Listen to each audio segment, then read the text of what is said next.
This is KM Weiland, and you are listening to the Helping Writers Become Authors podcast. I hope you enjoyed this week's episode.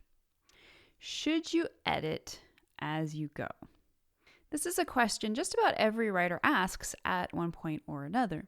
Part of the reason for the prevalence of the question is that the question is in fact complex and contextual. In short, the answer to should you edit as you go isn't always a simple yes or no. Popular advice usually insists never edit as you go, and sometimes this is the most advantageous approach. Other times, however, refusing to edit as you go can lead to a hot mess of a first draft that lands somewhere between this will take me the rest of my life to fix and this is unsalvageable. On the other hand, if you do choose the other fork in the road and allow yourself to edit as you go, you may equally find yourself forever stuck in a morass of perfectionism, in which you never get to have the fun of actually writing and moving your story forward. Now, personally, I do edit as I go. I've taken this approach on every novel I've ever written, and it has served me well. Not only does it lead to cleaner first drafts that require fewer edits at the end, it also helps me course correct stories as quickly as possible. The alternative often would be to knowingly write a broken first draft. For some, that might work. For me, it seems like pointless torture. But I've come to recognize that whether or not editing as you go is really the best choice has much to do with each writer's personal process, which is based on that individual's personality, strengths, weaknesses, and even unique lifestyle demands. So, should you edit as you go? Here are 3 possible answers. Although the decision of whether or not you should edit as you go is certainly not as black and white as I'm about to present, I do think that if you can identify what kind of writer you are, you will be able to make a more informed decision about what kind of editor you are. In general, the question of editing as you go has to do with whether you most enjoy being a plotter, a pantser, or a plantser. So, answer number 1. Yes, you should edit as you go, or the structured approach. So, are you an outliner, a plotter, and a planner? Are you someone who prefers to know the story before you sit down to write the first draft? If so, then editing as you go is likely your best choice. For an outliner, an extensive and thorough outline can in many ways be considered the first draft.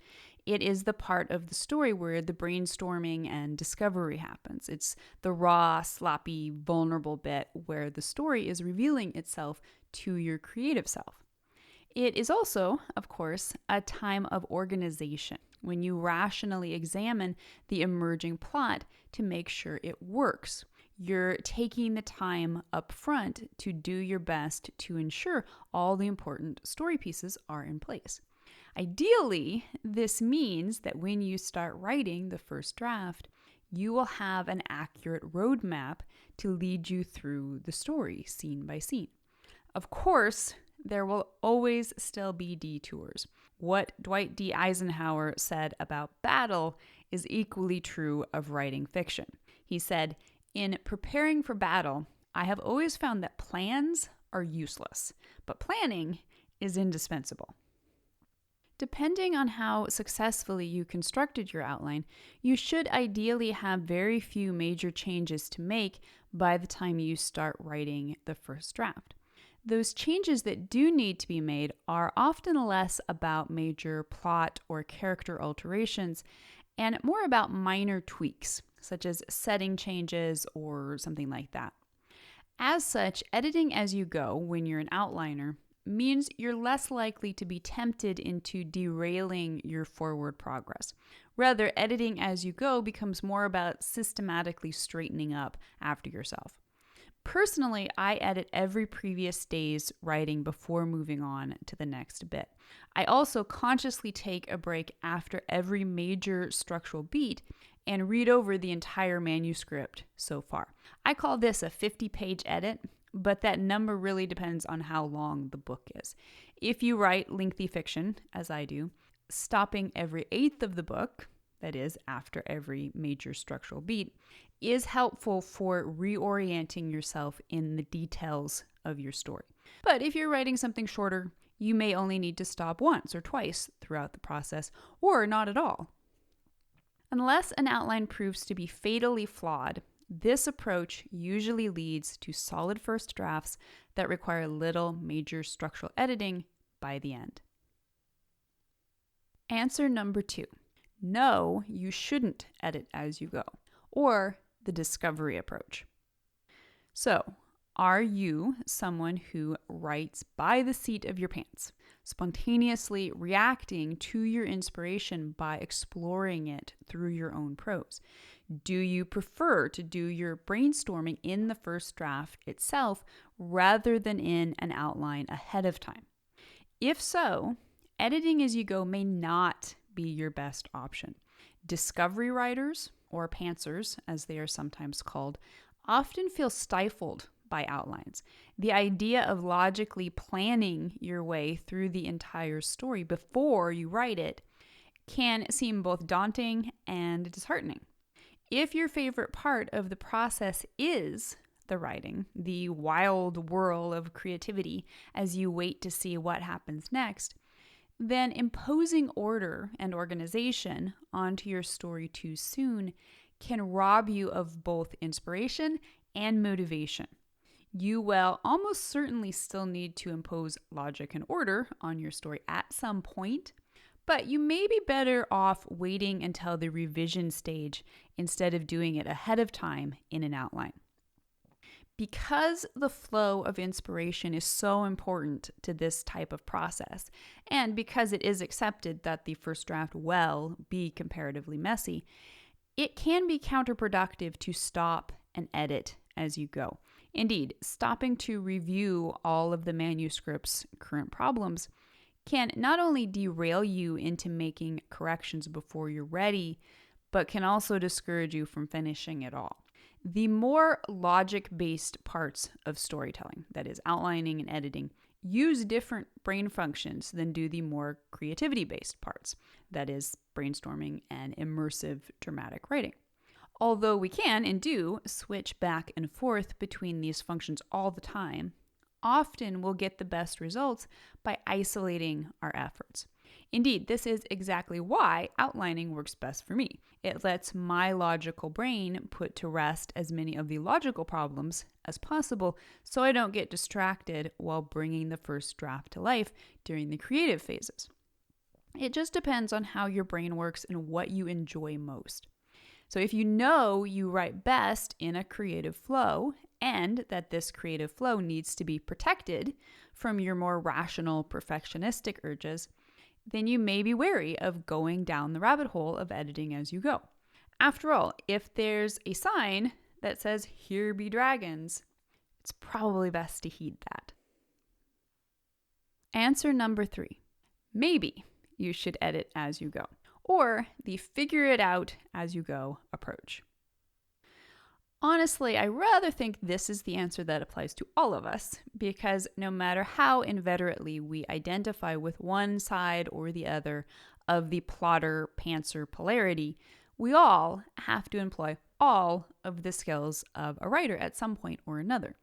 Those who do this most naturally sometimes call themselves plantsers, a mix between plotters and pantsers. So if this is you, you may want to plan some things about your story up front, but not necessarily every scene. Or you may outline a few scenes, write them, then outline a few more. Regardless your specific preferences, you're generally a more flexible person. You're comfortable with both structure and unleashed creativity. This means your best relationship to editing as you go will also likely be pretty flexible. Sometimes editing as you go will be the best fit, other times not so much. And again, this is really true of all of us. There have been times in my own writing history when stopping to edit has admittedly been just a procrastination technique, so I didn't have to do the hard work of actually writing another chapter.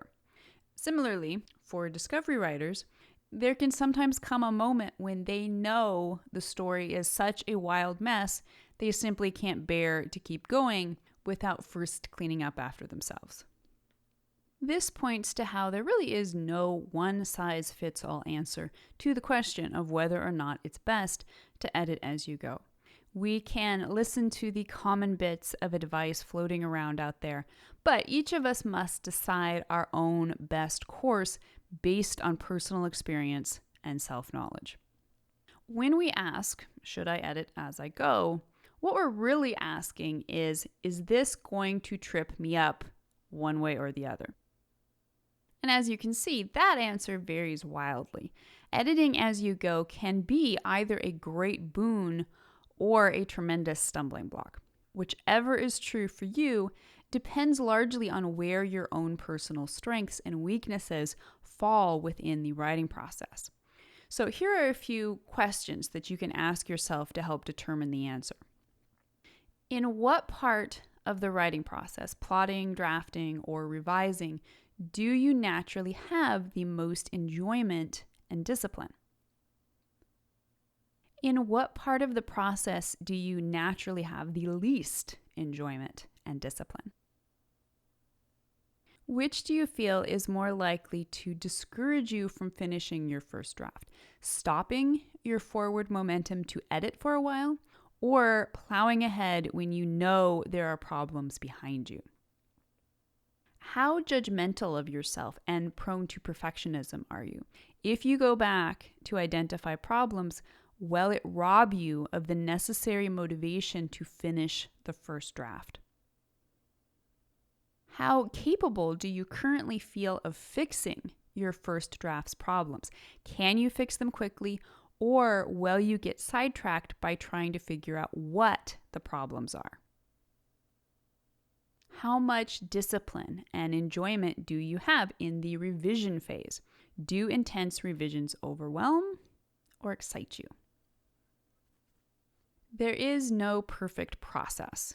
If you're going to write a book, you're going to have to do the bits you dislike just the same as the bits you love. You're also inevitably going to run afoul of discouragement, inertia, and confusion at some point, probably many points. That's just part of the wilderness adventure that is fiction writing. You may well need to experiment a bit before you discover your best relationship with editing as you go. Get familiar with the warning signs that your motivation and discipline are flagging, and use that as a gauge for when stopping to edit will help you and when it will hinder you.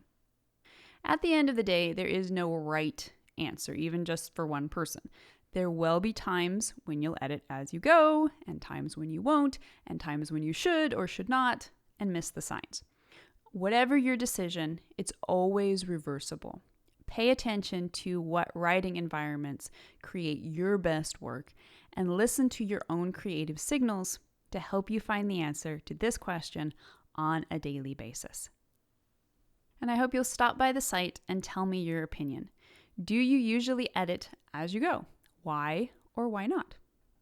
If you'd like to be part of the word player community over on my site and join in the conversation on this subject, be sure to stop by the website at helpingwritersbecomeauthors.com. You can always find a transcript of the most recent podcast and add your voice to the discussion by visiting the first post on the site's homepage. And don't forget that if you're looking for an older post, you can always find those by putting the podcast title in the search field at the top of the right-hand column. If you enjoyed this podcast, you can subscribe on Apple Podcasts, Spotify, and Amazon Music, or whatever your favorite podcast platform may be. And if you'd like to do something to support helping writers become authors, it always means a ton if you're able to leave just a quick rating or review on your site of choice. Also, many thanks to those who support my work on Patreon. Your patronage helps make Helping Writers Become Authors and its many resources available to writers everywhere. If you're interested in becoming a patron, you can find out more at patreon.com/kmweiland. Thank you so much for listening to the Helping Writers Become Authors podcast, and be sure to check back again next week.